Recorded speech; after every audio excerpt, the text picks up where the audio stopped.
сэдв айлгуурын илэрхийлэл гэсэн сэдв байгаа. За тоглоомын дэлгүүр хайрцаг бүрд ижил тооны бам руу шихэд 2 хайрцаг дүүрч 3 бам руу шилүү гарчээ. 2 хайрцагт нийт хэдэн бам руу шийсэн бэ? Дэлгүүрт нийт хэдэн бам руу байсан бэ гэсэн бодлого байна.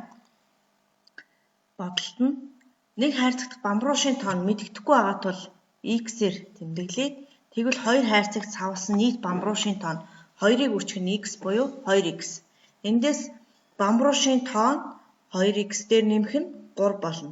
Өөрөөр хэлбэл 2x дээр нэмэх нь 3 нийт бам руу шины тоог олох айлгуурын илэрхийлэл юм аа. Хэрэв нэг хайрцагт 8 бам руу шийсэн гэвэл 2x дээр нэмэх нь 3 илэрхийллийн утга нь 2-ыг үржих нь 8, нэмэх нь 3 буюу 19 гэсэн утга гарч дэлгүүрт нийт 19 бам руу байсан гэсэн үг байна.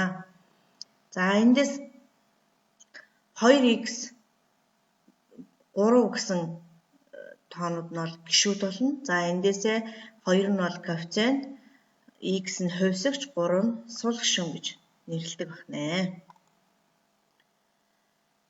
Хаалт үйлдлийн тэмдгээр холбогдсон үсэг ба тооноос тогтох илэрхийллийг айлгуурын илэрхийлэл гэнэ. Хувьсагчийн авч болох бүх утгад харгалзан тэнцүү утгатай айлгуурын 2 өөр илэрхийллийг адилтгал тэнцүү илэрхийлэл гэнэ. Тэдгээрийг тэнцүүгийн тэмдгээр холбоход гарсан тэнцэтгэлийг адилтгал гэнэ. За жишээ нь 2x дээр нэмэх нь 4x тэнцүү 6x нь адилтгал юм.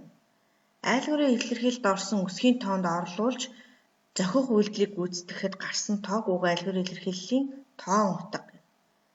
Хаалтан доторх илэрхийллийг тогтмол тоогоор үржүүлэхдээ илэрхийллийн гишүүн бүрийг уг тоогоор үржүүлж нэмнэ. Жишээлбэл А-г үржих нь Б дээр нэмэх нь С гэсэн илэрхийлэл тэнцүү А-г үржих нь Б нэмэх нь А-г үржих нь С буюу А-Б дээр нэмэх нь АС гэсэн илэрхийлэл гарах нь.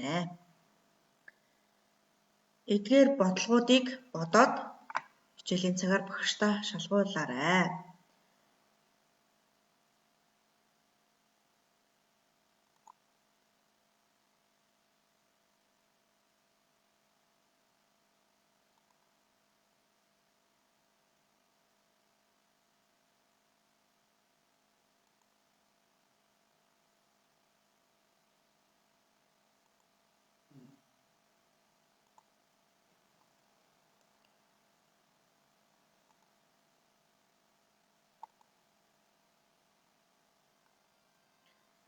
Хичээл тэтгэврт оролцсон шавнартаа баярлалаа. Амжилт хүсье.